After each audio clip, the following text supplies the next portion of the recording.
L'après-midi était beaucoup trop silencieux pour un vendredi. Le genre de silence qui précède une tempête, un avertissement presque invisible qu'il va se passer quelque chose de mauvais. J'étais dans la cuisine en train de couper des légumes pour le dîner, essayant d'ignorer cette sensation sombre et oppressante qui était devenue une partie de moi ces derniers mois. L'odeur de l'ail et de l'oignon qui frémissait dans la poêle remplissait l'air, mais même cela ne semblait pas réconfortant. « Maman, je peux regarder la télé ?» demanda mon fils, Lucas, appuyé contre l'encadrement de la porte de la cuisine, vêtu de son pyjama bleu, celui avec le dinosaure qu'il aimait tant. C'était impressionnant comme sa simple présence arrivait à rendre la maison plus légère. « Oui, mon amour, répondis-je, en essayant de sourire. Juste un peu avant le dîner, d'accord ? Il hocha la tête et courut vers le salon, faisant onduler le tapis sous ses pieds. Ce petit garçon de 10 ans était le cœur de mon existence. Mais ce soir-là, mon cœur allait être mis à l'épreuve d'une façon dont je n'aurais jamais pu imaginer. Le bruit de la porte d'entrée qui s'ouvrait interrompit mes pensées. La serrure claqua plus fort que d'habitude. Il était arrivé. Mon mari. Enrique. L'homme qui, un jour, m'avait promis qu'il ferait tout pour être un bon père, un bon mari, un bon soutien. Aujourd'hui, il n'était plus qu'une ombre amère de ce qu'il avait prétendu être. J'entendis des pas lourds traverser le couloir, accompagnés du tintement des clés jetées sur le meuble de l'entrée. L'odeur de l'alcool arriva avant lui. Je n'avais pas besoin de me retourner pour savoir que son visage serait chargé de frustration, comme si le monde le décevait sans cesse. « Tu as fait le dîner ? » demanda-t-il sèchement. Je respirai profondément avant de répondre. Presque. Il ne manque plus qu'à assaisonner la viande. Il souffla bruyamment, et je sentis ses pas derrière moi. C'était toujours ainsi, il se déplaçait comme si l'espace était trop étroit pour contenir son irritation. « Tu es resté à la maison toute la journée et ce n'est pas encore fini ? Murmura-t-il avec mépris. J'avalai ma salive, les yeux fixés sur la planche à découper. J'ai travaillé sur l'ordinateur toute la journée. Et Lucas avait besoin d'aide pour ses devoirs. Tu as toujours une excuse, grogna-t-il, assez fort pour blesser. Dans le salon, le volume de la télé augmenta légèrement, peut-être parce que Lucas percevait la tension, il percevait toujours. Enrique fit demi-tour et marcha vers le salon. Mon cœur se serra.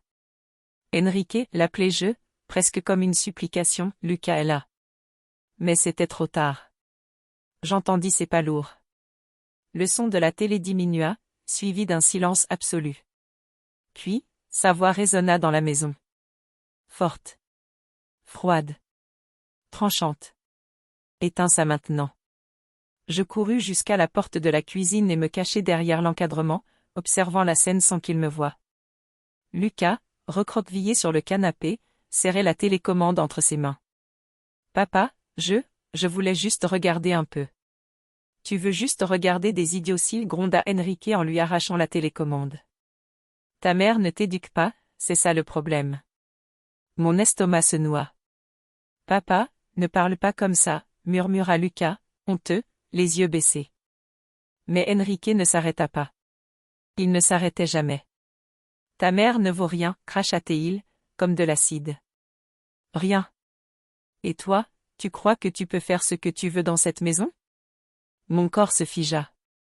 Même après tout ce que j'avais vécu à ses côtés, cette phrase me paralysa comme un coup au cœur. Ta mère ne vaut rien. Mon fils leva lentement le visage, les larmes coulant, mais avec une fermeté qui me surprit. Ses yeux, si doux, si purs, se remplissaient d'un courage inattendu.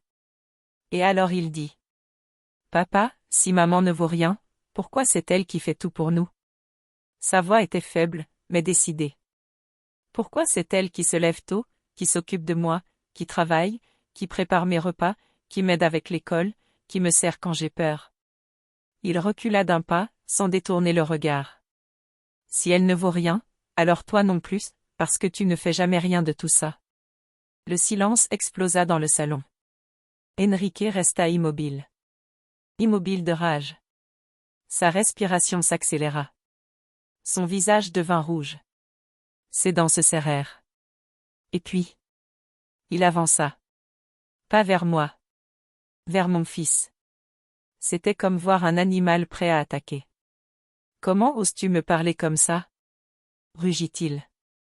Lucas recula de 2 pas, trébuchant sur le tapis, manquant de tomber. Mon cœur se mit à battre à toute vitesse. Je sentis quelque chose se déchirer en moi, un instinct primitif, féroce, dévastateur. Je me précipitai dans le salon, mon corps bougeant sans réflexion. J'interceptai Enrique avant qu'il n'atteigne Lucas. Ne le touche pas. Hurlai-je, avec une force dont j'ignorais l'existence. Enrique tenta de me repousser, mais je saisis son bras avec une telle fermeté qu'il en fut surpris. Lâche-moi, Mariana. Rugit-il. Non. Ma voix explosa comme un tonnerre. Tu ne toucheras pas à notre fils. Lucas tremblait derrière moi. Enrique resta là, respirant fort, me regardant comme si j'étais une étrangère. Comme si, à cet instant, il voyait pour la première fois que je pouvais le défier. Il pointa un doigt vers moi, sa fureur le faisant trembler. Ça n'est pas terminé. Et il sortit. Il claqua la porte si fort que la fenêtre vibra. Je restai là, debout au milieu du salon, haletante, comme si je venais de courir un marathon. Mes bras tremblaient. Mes jambes menaçaient de céder. Mais soudain, je sentis un petit bras autour de moi, pressé, désespéré. Maman, je suis désolé, pleurait Lucas contre ma poitrine. Je n'aurais pas dû dire ça. Je passai la main dans ses cheveux, tentant de reprendre mon souffle. Non, mon amour, murmurai-je, la voix étranglée. Tu as été très courageux. Vraiment très courageux. J'embrassai le sommet de sa tête. Ce n'est pas ta faute. Jamais. Il renifla. J'ai eu peur. Je sais, mon fils. Je sais. Mais rien ne t'arrivera. Tant que je serai là, rien. Pendant que je disais cela, une certitude s'ancra en moi comme une flamme. Si Enrique franchissait cette limite encore une fois, je détruirais chaque porte qui me maintenait prisonnière de lui. Et cette phrase résonna dans ma poitrine, ferme, claire, inébranlable. Pour Lucas, tout allait changer. À partir de maintenant. Après qu'Enrique eut quitté la maison en claquant la porte, le silence qui resta n'était pas un silence ordinaire. C'était un silence lourd, presque électrique, qui semblait se répandre sur les murs comme si la maison elle-même retenait son souffle. Je fermai les yeux un instant, toujours en train d'enlacer Lucas, sentant son petit cœur battre rapidement contre ma poitrine. Le mien aussi semblait sur le point d'exploser. Mon fils, ça va? Demandai-je en l'éloignant juste assez pour voir son visage. Ses yeux étaient rouges, brillants de larmes refoulées. Il déglutit, sa voix tremblante. J'ai cru qu'il allait me frapper, maman. Ces mots déchirèrent quelque chose en moi. Il ne te touchera pas, promis-je fermement, davantage pour me convaincre que pour le rassurer. Plus jamais. Lucas hocha lentement la tête et me serra de nouveau, fort, désespéré. Je le tins contre moi comme si je pouvais le protéger du monde entier. Et peut-être que je le pouvais. Peut-être que c'était mon rôle, et que j'avais échoué sans m'en rendre compte. Quand il se calma enfin, je le conduisis dans sa chambre. La lumière de la lampe de chevet s'alluma avec un clic doux. Les dinosaures accrochés au mur semblaient observer la scène avec leurs yeux de papier. « Tu veux dormir un peu » demandai-je. Il secoua la tête. « Je veux rester avec toi. » Mon cœur se brisa et se reconstruisit en même temps. « Alors viens, répondis-je en lui tendant la main. Nous allâmes dans ma chambre et nous nous assîmes sur le lit. Je posai une couverture sur nous deux. Lucas se blottit contre moi, encore fragile, encore apeuré. Je passai mes doigts dans ses cheveux, qui sentaient la sécurité et l'innocence. « Maman, dit-il après quelques minutes, tout bas, pourquoi papa te traite comme ça ?» La question que j'évitais depuis des années. Je respirai profondément. Parce qu'il ne sait pas aimer de la bonne manière, mon fils. Lucas resta silencieux, réfléchissant avec une maturité qu'aucun enfant ne devrait avoir. « Mais toi, tu sais aimer, murmura-t-il. Ma gorge se serra. J'essaie. Chaque jour. Et, pendant très longtemps, j'ai espéré qu'il essaierait aussi. Il n'essaie pas, répondit Lucas sans hésiter. Je le regardai. Son petit visage, marqué par la peur de cette nuit-là, semblait soudain beaucoup plus mature qu'il ne l'aurait dû. Il voyait ce que j'ignorais. Il comprenait avant moi. Tu as peur de lui? Demanda-t-il. Cette phrase m'ôta l'air des poumons. Je ne mentis pas. Parfois, mais j'apprends à ne plus avoir peur. Lucas mordilla sa lèvre inférieure puis, soudain, passa ses bras autour de mon cou avec une force telle qu'il faillit m'emporter avec lui. J'ai très peur de lui, maman. Mon cœur se brisa complètement. Je le serrai contre moi et embrassai sa tête à plusieurs reprises. Mon amour, je te promets, tu ne vivras plus jamais ça. Plus jamais. Il resta là, tout calme, jusqu'à s'endormir. Sa petite respiration me donnait des forces dont j'ignorais l'existence. Lorsqu'il dormit enfin profondément, je le déposai doucement sur les oreillers et le couvris. Je le regardai quelques secondes, son visage apaisé, sa petite main posée sur la couverture. Il semblait si tranquille que je me demandais combien de nuits comme celle-ci il n'avait pas eu à cause de moi. Je sortis de la chambre lentement, laissant la porte entr'ouverte. Le salon était exactement comme avant la tempête. La télé éteinte. La télécommande au sol. Le tapis de travers, comme si la maison entière avait assisté à la scène avec nous. C'était le décor de l'explosion. J'entrai dans la cuisine et éteignis le feu. L'oignon avait brûlé, laissant une odeur amère dans l'air. Je me lavai les mains lentement, tentant d'apaiser mon esprit. Mais plus j'essayais, plus les mots d'Enrique résonnaient. Ta mère ne vaut rien. Cette phrase avait traversé mon fils comme une flèche. Et elle m'avait transpercé 1000 fois auparavant, mais je n'avais jamais réalisé l'impact qu'elle pouvait avoir sur lui. Ma vision se brouilla. Je m'assis sur la chaise et laissai enfin les larmes couler. En silence. Je pleurais pour moi. Je pleurais pour Lucas. Je pleurais pour tout ce que j'avais enduré en pensant protéger mon fils, alors qu'en réalité, je l'exposais au pire type de violence, celle qui semble normale. La porte d'entrée grinça. Tout mon corps se raidit. Je me redressai d'un seul mouvement, essuyant rapidement mon visage. Mais ce n'était pas Enrique. C'était ma sœur, Amanda. Marina? Appela-t-elle. Tu es là? Je courus vers elle et la pris dans mes bras avec une force telle qu'elle en resta immobile. Qu'est-ce qui s'est passé? Demanda-t-elle, alarmée, tenant mes épaules. Je respirai profondément, tentant d'expliquer, mais ma voix me trahissait. Il a crié sur Lucas, commençai-je. Il a dit que je ne valais rien. Devant notre fils. Et Lucas a répondu. Les yeux d'Amanda s'écarquillèrent. Et qu'est-ce qu'il a fait? Il a perdu le contrôle, murmurai-je. Son expression changea immédiatement, se transformant en colère, en incrédulité, en douleur. Marina, il a dépassé toutes les limites. Tu dois faire quelque chose. Je baissai les yeux. Je sais. Elle encadra mon visage de ses mains. Ce n'est pas seulement à propos de toi. C'est à propos de Lucas. Il grandit dans la peur. Ce n'est pas une vie. Mon cœur se serra. Je sais. Et, je crois que le moment est arrivé, Amanda. Le moment de quoi? Une pause lourde. De partir. Elle inspira profondément et hocha la tête. Alors je vais t'aider. Tout de suite. Nous avons passé le reste de la nuit à parler.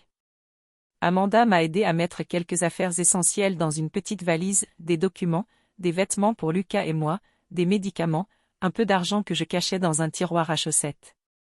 Des choses que j'avais commencé à organiser mentalement depuis des mois, tout en prétendant que j'avais encore de l'espoir. À 4 heures du matin, elle proposa. Venez chez moi. Enrique ne doit pas te trouver ici seul. Je regardai vers la chambre où dormait Lucas. Pas maintenant, dis-je. Il doit terminer la nuit sans autre choc. Demain matin, on partira. Amanda acquiesça. Elle resta avec moi jusqu'à l'aube. Quand le soleil toucha enfin les rideaux de la chambre, Lucas se réveilla.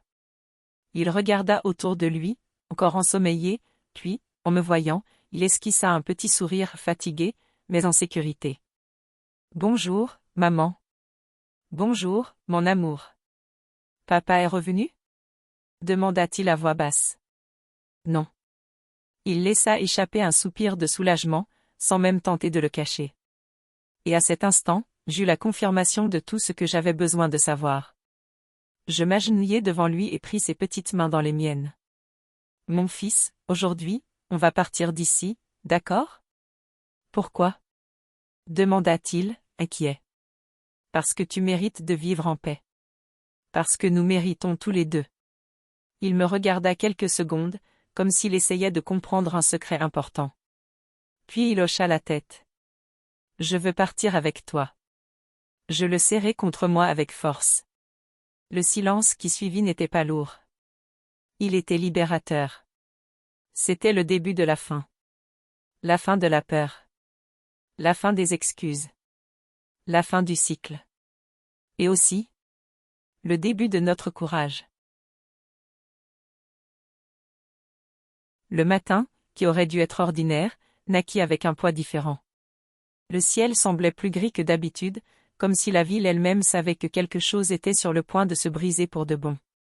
Lucas prit son petit déjeuner en silence, jouant avec son morceau de pain sans vraiment manger, tandis que je rangeais les dernières choses dans la valise, essayant d'agir avec naturel. Amanda était assise sur le canapé, observant tout en silence.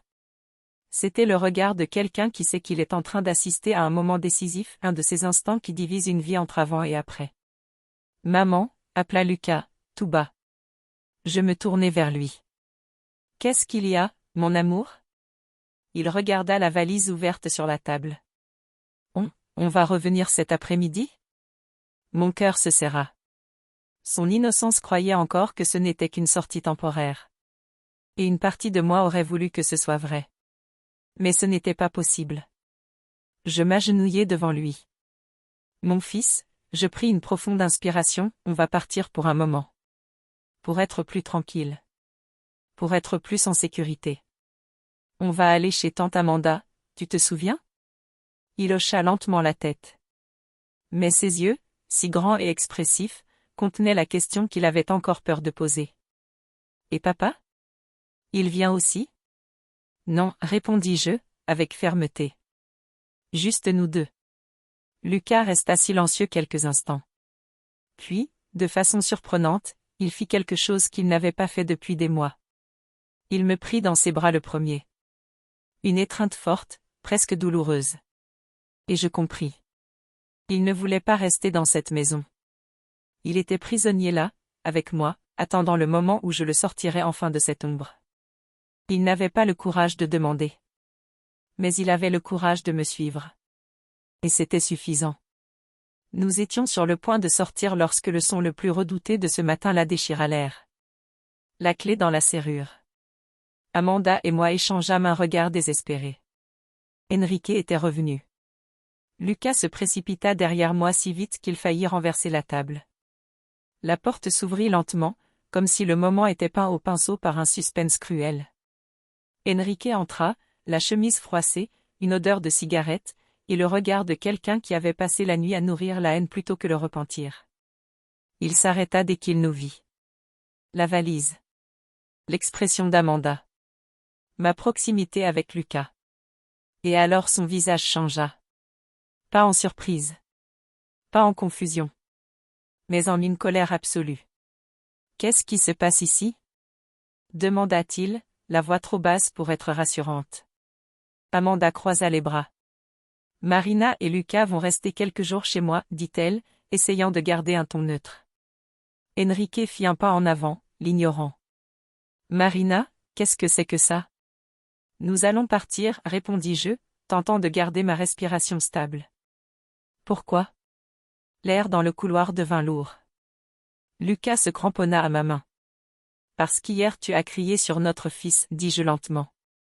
Parce que tu as failli le toucher. Il resta silencieux 3 secondes. 3 secondes assez longues pour que je comprenne qu'il ne regrettait rien. Pas le moindre geste. Tu vas détruire notre famille à cause d'une phrase? Demanda-t-il, avec une voix tremblante qui essayait de paraître calme. Une phrase, que tu répètes depuis des années, répondis-je. Et qui hier a dépassé toutes les limites. Enrique me regarda comme si j'étais la personne la plus ingrate de la planète. J'étais énervé. Tout le monde s'énerve. Cria-t-il. Tu étais ivre, répliqua Amanda. Et tu as perdu le contrôle devant une enfant. Enrique la foudroya du regard. Ce ne sont pas tes affaires. Si, ça me regarde, rétorqua-t-elle, avançant d'un pas. Quand ça concerne mon neveu, ça me concerne complètement. Enrique se tourna de nouveau vers moi, ignorant volontairement ma sœur. Marina, tenta-t-il, d'un ton plus doux, tu sais bien que je n'ai pas voulu faire peur à Lucas. Tu le sais. Je pris une grande inspiration. Peu importe ce que tu voulais. Ce qui compte, c'est ce que tu as fait. Il ferma les yeux comme s'il essayait de contenir la colère qui montait. Tu ne sortiras pas d'ici avec mon fils, dit-il enfin. Si, je vais partir, répondis-je. Ce fut rapide. Instinctif. Définitif. Il fit un pas dans ma direction. Lucas se cacha derrière moi. Amanda se plaça immédiatement entre nous. N'essaie même pas de la toucher, prévint-elle, la voix aussi ferme que l'acier. Enrique rit. Un rire court, cynique, dangereux. Tu crois vraiment que tu peux m'en empêcher? Essaie, répondit Amanda. Essaie pour voir. Enrique inspira profondément, comme un animal prêt à attaquer. J'allais déjà prendre le téléphone pour appeler la police. Mais avant que quoi que ce soit n'arrive. Un son inattendu fendit l'air. Le son d'une voix. Petite. Mais pleine de courage. Papa, dit Lucas, sortant lentement de derrière moi. Mon cœur s'arrêta. Quoi, Lucas? Demanda Enrique, irrité. Lucas inspira profondément. Ses yeux tremblaient, mais ses mots sortirent nets, comme des lames. Je n'ai plus peur de toi. Enrique cligna des yeux, déstabilisé. Quoi? J'avais peur. Tous les jours. Quand tu rentrais à la maison, je priais pour que tu sois de bonne humeur. Mais, je n'aurai plus peur, continua Lucas, la voix ferme malgré les larmes qui menaçaient de couler. Il avala difficilement. Tu n'es pas fort. Tu cries seulement parce que tu es faible. Le silence tomba comme un coup de tonnerre. Enrique resta immobile. Immobile de surprise. Immobile de haine. Immobile parce qu'il réalisait que l'enfant qu'il essayait de contrôler, ne pliait plus. Alors il explosa. Je n'accepte pas que tu me parles comme ça. Hurla-t-il en avançant. Je me jetai devant lui. Amanda aussi. Ça suffit. Criai-je. Et à cet instant, quelque chose changea. Enrique me regarda, puis regarda Amanda. D'Amanda, il passa à Lucas. De Lucas, il revint à moi. Et alors? Il comprit. Il avait perdu. Pas parce que je partais. Pas parce que Lucas l'avait affronté. Mais parce que, pour la première fois, il voyait que sa voix n'était plus forte que la nôtre. Et cela le détruisit de l'intérieur. Il recula lentement, comme s'il tentait de réorganiser chaque pièce dans son esprit. Vous allez regretter ça, marmonna-t-il. Non, répondis-je. Je regrette seulement de ne pas être parti plus tôt. Je pris la valise. Amanda prit le sac à dos de Lucas. Lucas prit ma main. Et sans nous retourner. Nous sommes sortis. La porte de cette maison s'est refermée. Elle s'est refermée pour de bon. Et à ce moment-là, je fis un serment. Je ne laisserai plus jamais mon fils voir quelqu'un briser sa mère.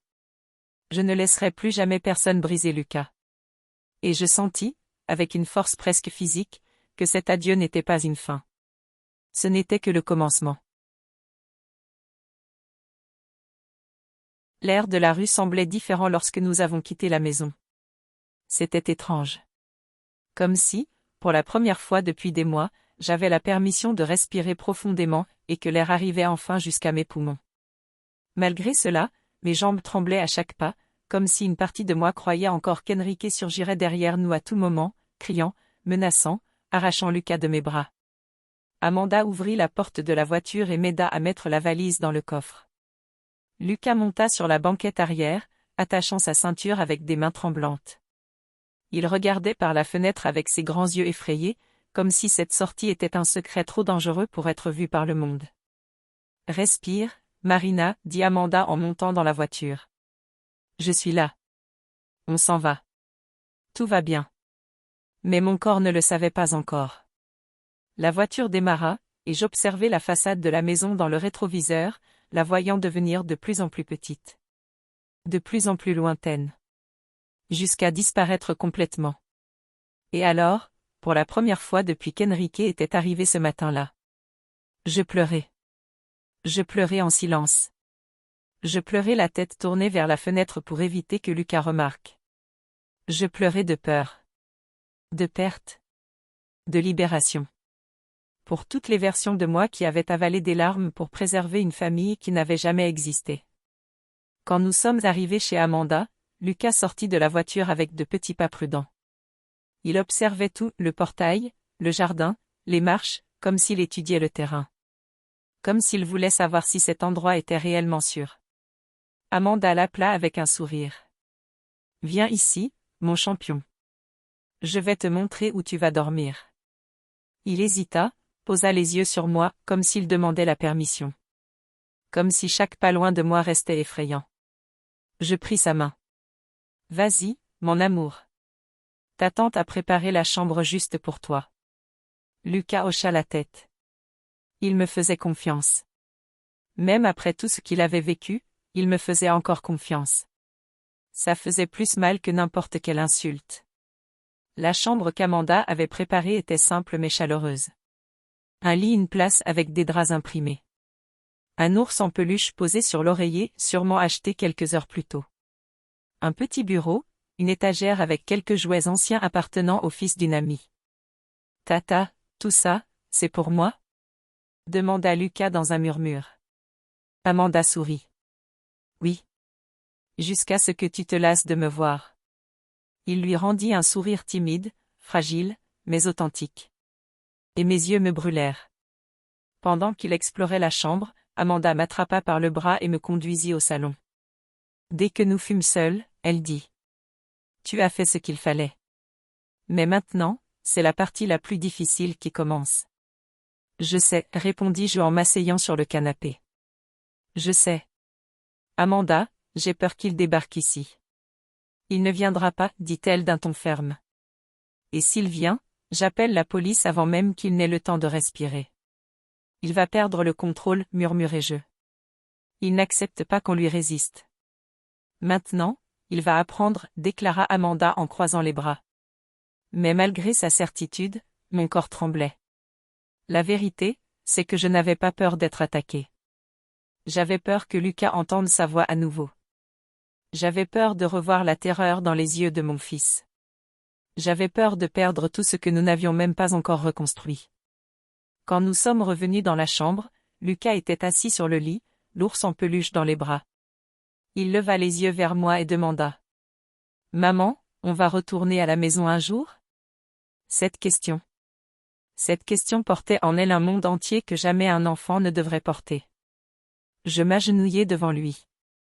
Mon fils, notre maison, c'est l'endroit où on est en sécurité. Et ici, on l'est. Il baissa la tête. Mais, si papa vient ? Il ne viendra pas, répondis-je. Et s'il essaie, la police s'en chargera. Lucas soupira, un souffle tremblant, puis il prit mon visage entre ses petites mains et dit. Je ne veux plus jamais qu'il crie sur toi. Je ressentis quelque chose que je ne savais plus distinguer entre douleur et force. Il ne criera plus jamais, promis-je. Je voulais y croire. Mon Dieu, comme je voulais y croire. La nuit tomba lentement. Amanda prépara une soupe, mais je ne parvins presque pas à la manger. Lucas mangea peu et resta la tête posée contre mon bras. Je l'accompagnai au bain et il ne lâcha pas ma main une seule fois. Quand je le mis au lit, il m'appela. « Maman, reste jusqu'à ce que je dorme ?» Bien sûr. Je m'assis près de lui et caressai ses cheveux, sentant chaque petit tremblement involontaire de son corps encore effrayé. Il s'endormit en serrant l'ours contre lui. Il dormit épuisé. Il dormit parce que, pour la première fois, la peur avait reculé, laissant un peu d'espace pour le repos. Je restai là presque une demi-heure, observant sa respiration. écoutant chaque inspiration lourde. Gardant ce moment comme on garde un trésor fragile. Quand je me levai enfin, j'entendis mon téléphone vibrer dans ma poche. Un message d'Enrique. Enrique. Où êtes-vous? On doit parler. Mon sang se glaça. Je regardai Amanda. Il sait qu'on est parti, murmurai-je. Et alors? Répondit-elle. Maintenant, ça ne change plus rien. Montre ça à l'avocat demain. Et bloque-le. Amanda, il va venir me chercher. Elle prit mes épaules. Marina, il a perdu le pouvoir sur toi. Il a perdu le pouvoir sur Lucas. Il est désespéré. Mais ça ne veut pas dire qu'il va gagner. Je respirai profondément. Il ne m'a jamais envoyé un message aussi calme, dis-je, méfiante. Ça veut dire qu'il prépare quelque chose. Amanda resta silencieuse quelques secondes. Alors tu vas répondre comme ton avocat te l'a appris. Je dois encore lui parler. Alors envoie ça, dit-elle en tapant sur mon téléphone. Le message disait. Toute communication devra passer par mon avocat. Ne me contactez plus. Je l'envoyais. Et je bloquais Enrique. Mon cœur battait si fort que j'avais l'impression que ma gorge pulsait. Amanda m'enlaça. Tu as tout fait correctement. Mais je savais que ce n'était que le début. Enrique n'accepterait jamais la défaite dans le silence. Il n'accepterait pas de perdre le contrôle. Il n'accepterait pas que son fils lui ait tenu tête. Il n'accepterait pas que j'aie retrouvé la force qu'il avait passé des années à essayer de détruire. Et je sentais, dans chaque fibre de mon corps, que la tempête n'était pas encore passée. Mais maintenant, je n'étais plus seule. Et mon fils n'était plus sans défense. Cette pensée, pour la première fois depuis des années, me permit de dormir. Je me suis réveillée ce matin-là avec une sensation étrange. Ce n'était pas exactement de la peur, c'était quelque chose de plus subtil, de plus dangereux, la sensation d'être observé même dans un endroit sûr. Lucas dormait encore à côté de moi, son petit corps recroquevillé sous la couverture. Il paraissait plus petit qu'il ne l'était vraiment. Plus fragile. Il ressemblait à un enfant qui, soudain, avait été forcé de grandir beaucoup trop vite. Je me levai doucement pour ne pas le réveiller et aller à la cuisine, où Amanda était déjà en train de préparer le café. Elle me regarda avec ce visage protecteur qui semblait porter toute ma vie depuis quelques jours. « Tu as un peu dormi ?» demanda-t-elle. « Oui, mais c'est comme si mon corps n'avait pas reposé, répondis-je. Elle posa une tasse de café bien fort devant moi. « Ça va s'améliorer petit à petit. L'important, c'est que tu n'es plus là-bas. » Je bus une gorgée. « Enrique n'a pas répondu à mon dernier message, dis-je. Il n'a même pas essayé d'appeler avec un autre numéro. » Amanda haussa un sourcil. « Tant mieux. Peut-être qu'il a enfin compris. Mais moi, je savais. Au fond, je savais. Enrique ne comprenait jamais. Enrique n'acceptait jamais. Son silence n'était pas une reddition. C'était une menace. Après le café, je décidai d'appeler l'avocat pour lui expliquer tout ce qui s'était passé depuis la veille au soir. Maître Renato répondit avec sa voix calme, comme toujours. « Marina, nous devons officialiser tout cela dès aujourd'hui, dit-il. Votre départ de la maison, ses menaces indirectes, sa tentative de t'empêcher de partir. Vous avez une témoin, et cela compte énormément. » Je sais, répondis-je.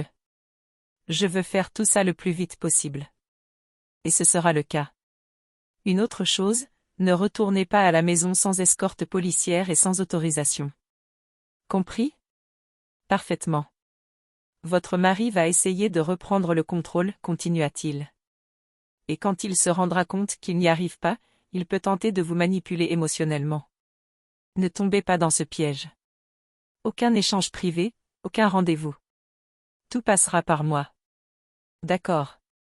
Et Marina, vous faites ce qu'il faut. Pour vous, et pour votre fils. Avant que je ne puisse répondre, j'entendis des pas précipités dans le couloir. Lucas entra dans la cuisine, le visage apeuré. Maman, maman. Je raccrochai aussitôt. Qu'est-ce qu'il y a, mon amour? Il pointa la direction du salon. J'ai entendu un bruit, comme si quelqu'un avait frappé au portail. Amanda se retourna brusquement. Ça doit être le facteur. Mais je sus, immédiatement. Ce n'était pas le facteur.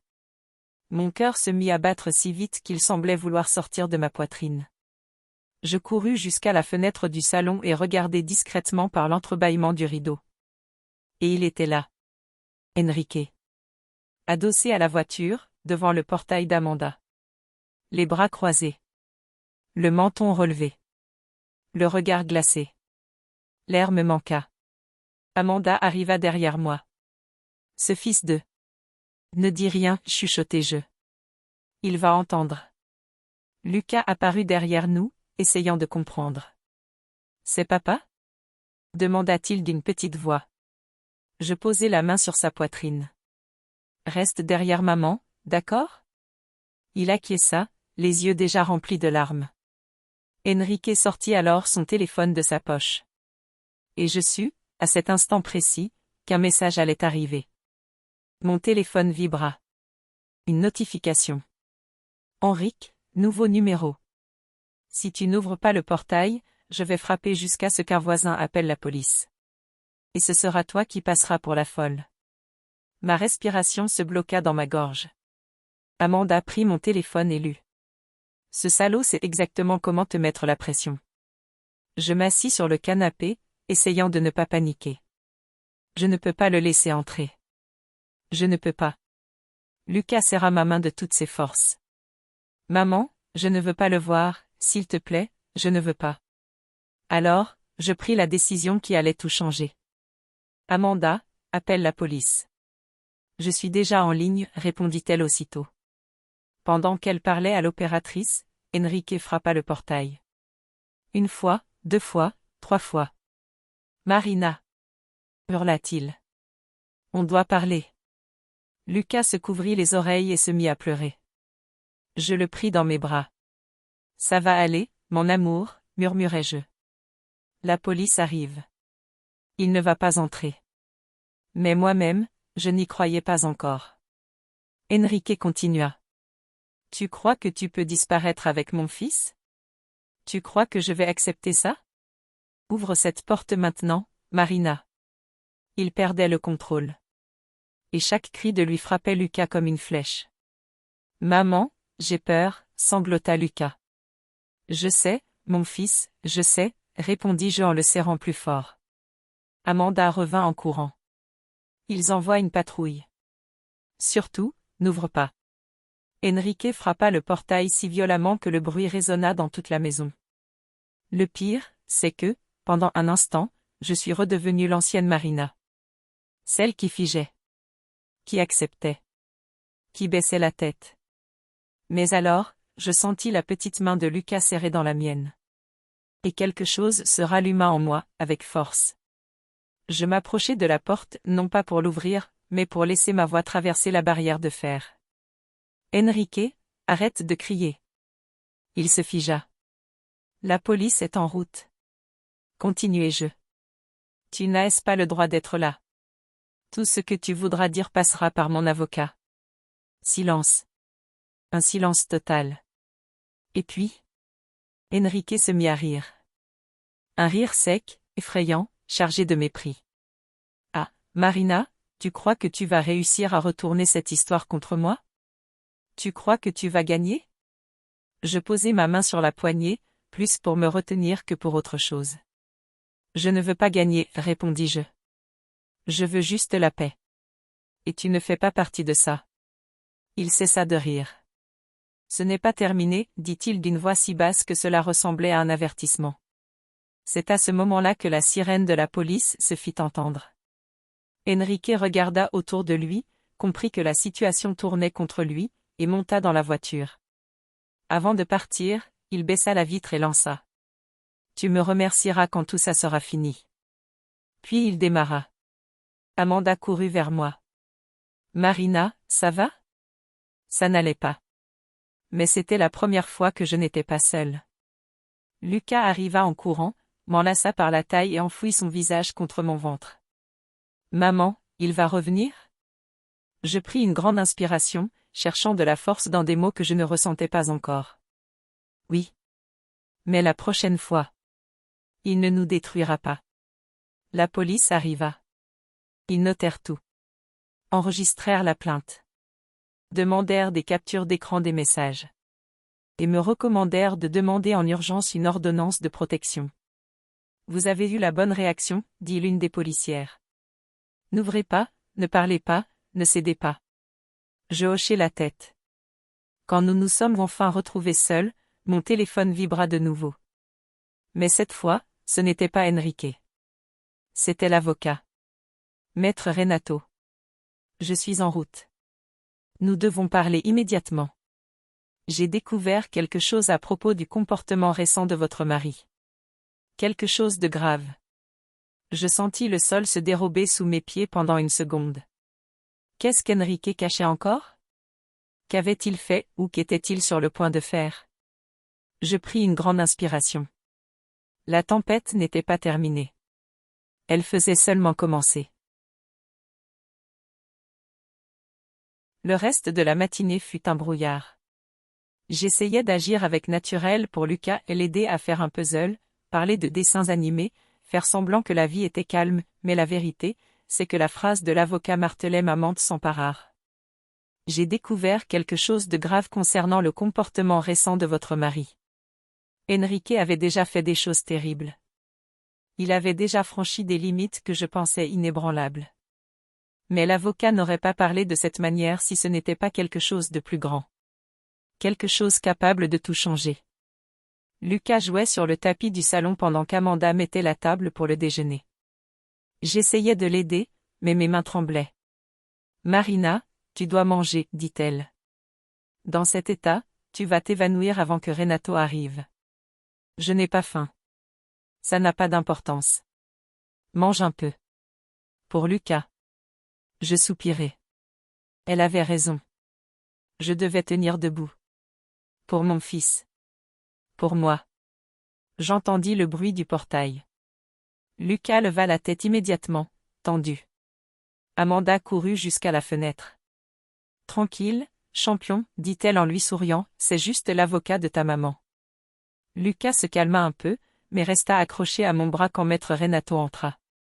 Il avait toujours cette posture droite, irréprochable, mais aujourd'hui, quelque chose avait changé. Son expression était lourde.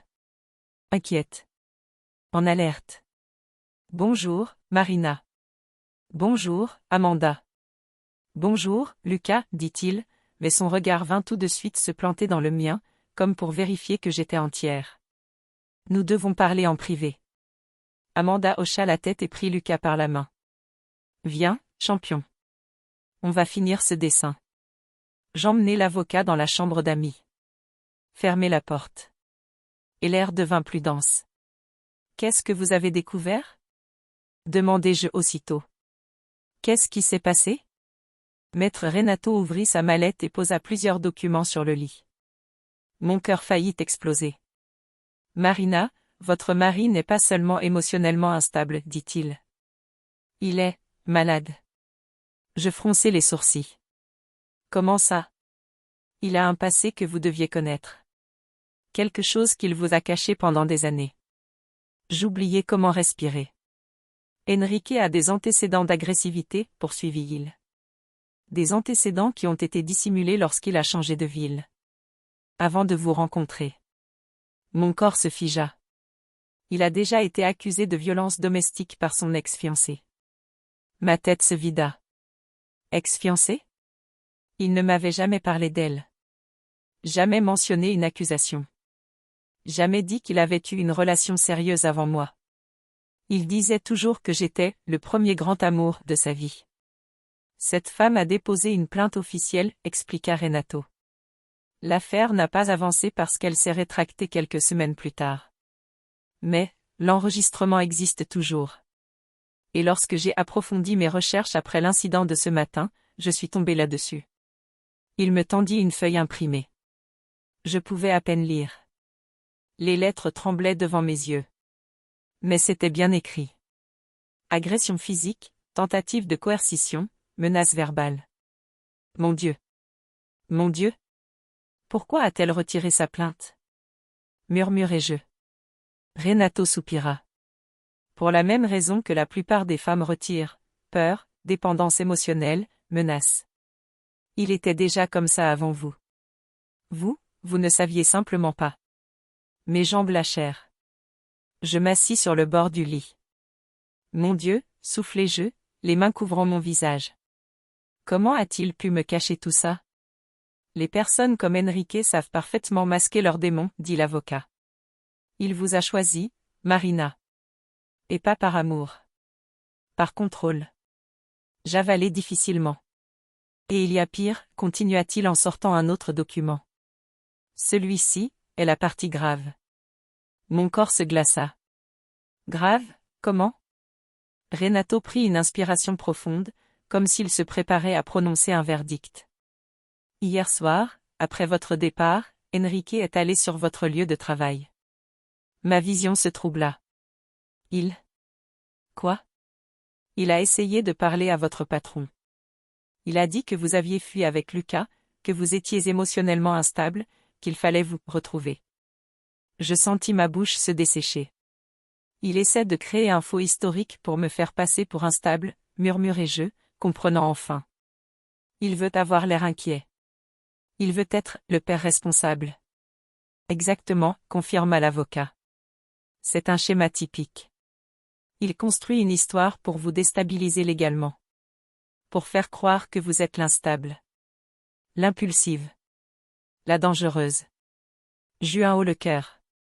Renato, il peut utiliser ça contre moi? Non, répondit-il fermement. Parce que vous êtes parti pour un motif juste. Parce que nous avons des témoins. Parce que nous avons la plainte. Et parce qu'il laisse déjà des traces évidentes de manipulation. Mais vous devez comprendre, il est en train d'escalader. Je commençai à trembler. Il essaie de prendre Lucas. Oui. Une douleur indescriptible me transperça. Non, rugis-je, il ne prendra pas mon fils. Il ne l'emportera pas. Lucas a peur de lui. Il a tout entendu, il a tout vu, il... Je sais, coupa Renato, essayant d'apaiser ma respiration. Et tout cela constitue des preuves. Mais nous devons agir vite. Qu'est-ce que je dois faire? Demandai-je, les larmes brûlant mes yeux. Aujourd'hui même, nous allons demander des mesures de protection d'urgence. Une injonction immédiate. Et vous ne pouvez pas retourner à la maison, même pour prendre des vêtements. Je peux demander l'aide des officiers pour ça. J'acquiesçai, essuyant mon visage. Et encore une chose, continua-t-il. Demain, il y aura une audience en urgence. Et nous devrons emmener Lucas. Je le regardai, horrifié. Lucas? Mais il... Je sais, dit l'avocat, la voix plus douce, mais il ne verra pas son père. Il ne sera pas interrogé seul. Il ne sera pas exposé. Il doit simplement être présent pour l'enregistrement. Je serai là. Vous ne serez pas seul. Mon cœur se serra au point de me couper la respiration. Amanda frappa à la porte. Désolé, mais vous devez voir ça. Mon sang se glaça. Renato et moi allâmes dans le salon. Lucas était assis sur le canapé, serrant son ours en peluche, les yeux fixés sur la télévision. Ce n'était pas un dessin animé. Sur l'écran, un journal local diffusait. Un homme déclare la disparition de sa femme et de son fils, il dit craindre pour leur sécurité. Lui. Enrique. L'homme qui criait que je ne valais rien. L'homme qui terrorisait son propre fils. À la télévision, il parlait d'une voix calme, avec une fausse tristesse. Je veux juste qu'il revienne. J'ai peur qu'elle fasse quelque chose à notre garçon. Elle a toujours été instable. J'eus envie de briser l'écran. Lucas tremblait.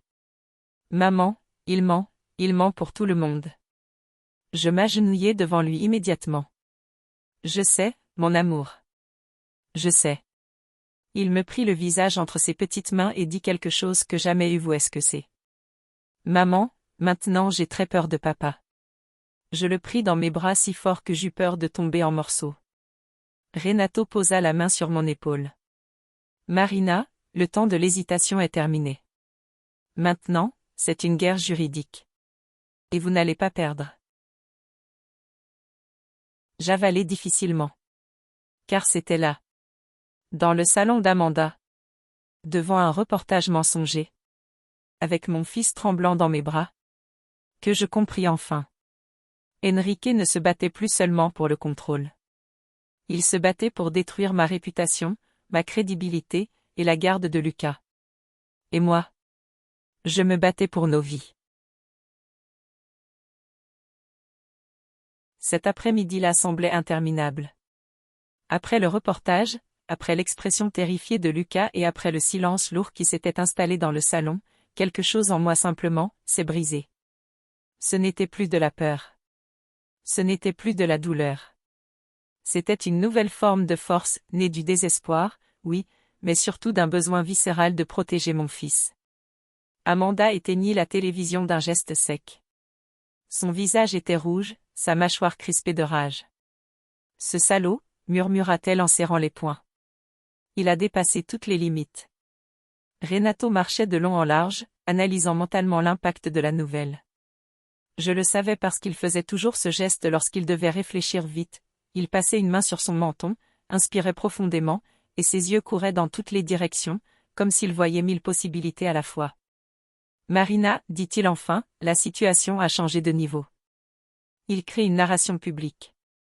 Ce n'est pas utile pour lui juridiquement, mais cela peut influencer l'entourage, voisins, collègues, école. Il veut te faire passer pour instable. Pour disparu. Pour dangereuse. Mon estomac se noie. Alors il essaie de transformer tout cela en spectacle? Oui, répondit Renato, sérieux. Mais ça prouve aussi qu'il est désespéré. Et un homme désespéré commet toujours des erreurs. Cette phrase résonna dans toute la pièce. Amanda s'approcha de moi et posa une main sur mon épaule. Marina, tu devrais te reposer un peu. Tu veux que j'emmène Lucas dans la chambre? Non, répondis-je aussitôt, en serrant la main de mon fils. Il reste avec moi. Lucas était assis tout près, silencieux, la tête appuyée contre mon bras. Il ne pleurait plus. Mais dans son regard, il y avait quelque chose de brisé. Comme s'il avait compris, définitivement, qui était son père. Il chuchota. Maman, il va nous trouver? Mon cœur se déchira. Brûla. Se tordit. Non, mon amour. Il ne nous trouvera pas. Tu es en sécurité. Amanda s'approcha et embrassa le haut de sa tête. Ici, personne ne touche à toi, champion. Ici, tu es protégé. Il hocha la tête, mais sa main resta collée à la mienne. Comme si j'étais son unique ancre dans le monde. Renato posa sa mallette sur la table et attira mon attention. Marina, je dois t'expliquer exactement ce qui va se passer maintenant. Et tu dois être forte, même si tu as peur. Je t'écoute, murmurai-je en inspirant profondément. L'avocat ouvrit un dossier et commença à détailler. L'audience d'urgence aura lieu demain matin. Nous allons demander une mesure de protection et une ordonnance d'éloignement. Il ne pourra pas s'approcher à moins de 300 mètres de toi ou de Lucas. Ma tête était tellement saturée que je mis quelques secondes à comprendre. Demain? Répétai-je. Oui. Et Enrique a déjà été notifié. Ce qui veut dire qu'il sera là. Mes muscles se figèrent. Voir Enrique. Son regard. Sa voix. Ses manipulations. Tout cela me donna la nausée. Je sais que c'est difficile, dit doucement Renato, mais tu devras l'affronter. Je serai là du début à la fin. Il ne pourra pas t'approcher, ne pourra pas te toucher, ne pourra pas te menacer. Tout se passera sous contrôle judiciaire. Amanda croisa les bras, raide.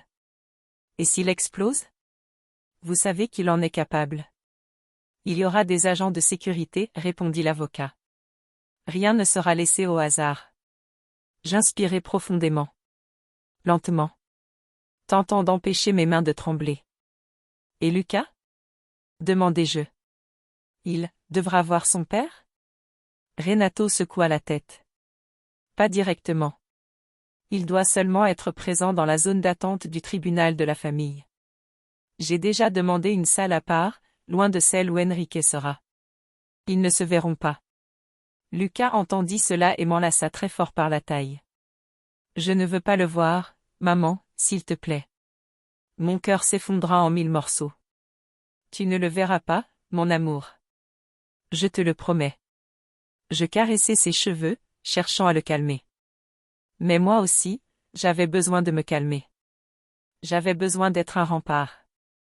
Une forteresse. Tout à la fois. Renato reprit.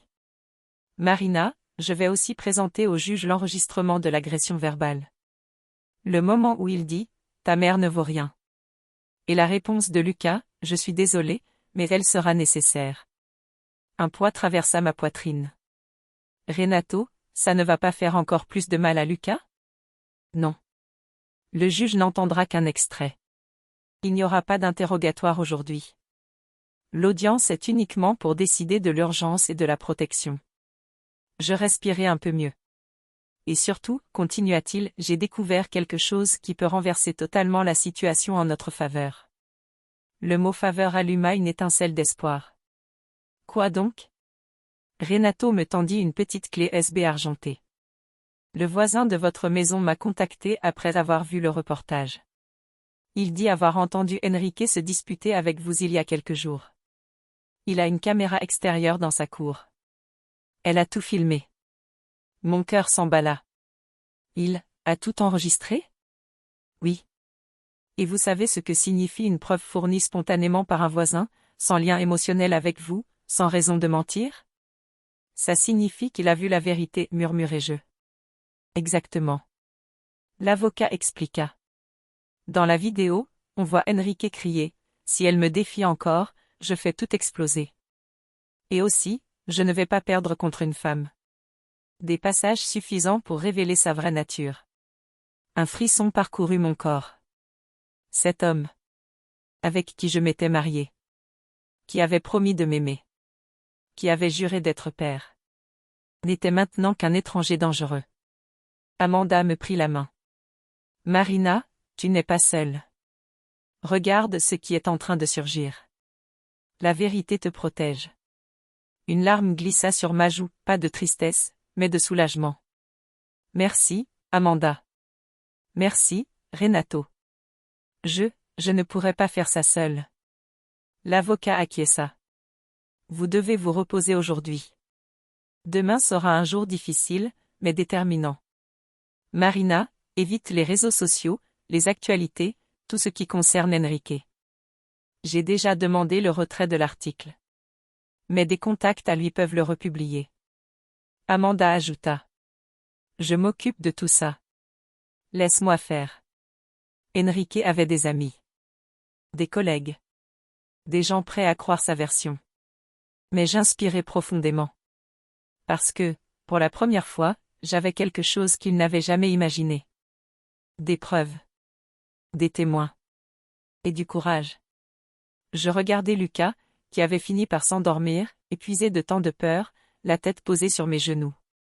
Je lui caressai le visage. Mon fils, demain, maman va te protéger. Je te le promets. Renato rangea les documents.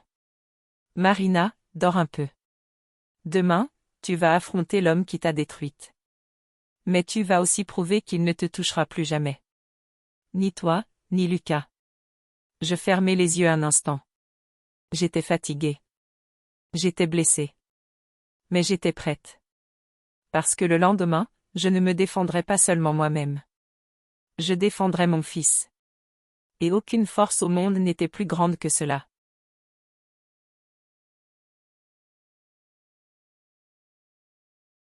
Je me suis réveillée avant le lever du soleil. Ce n'était pas le réveil. Ce n'était pas un bruit. C'était le poids dans ma poitrine. Ce poids particulier qui apparaît quand on s'apprête à vivre un jour capable de changer toute une vie, pour le mieux ou pour le pire. Lucas dormait encore à côté de moi, le visage enfin détendu après des jours de tension. Il avait tant combattu, tant souffert, tant vu. Et maintenant, endormi, il redevenait simplement ce qu'il aurait toujours dû être, un enfant. Un enfant qui méritait la légèreté, la joie, la paix. Beaucoup de paix.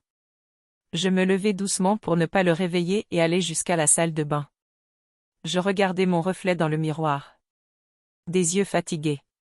Des cernes profondes. Mais aussi, quelque chose de nouveau. De la fermeté.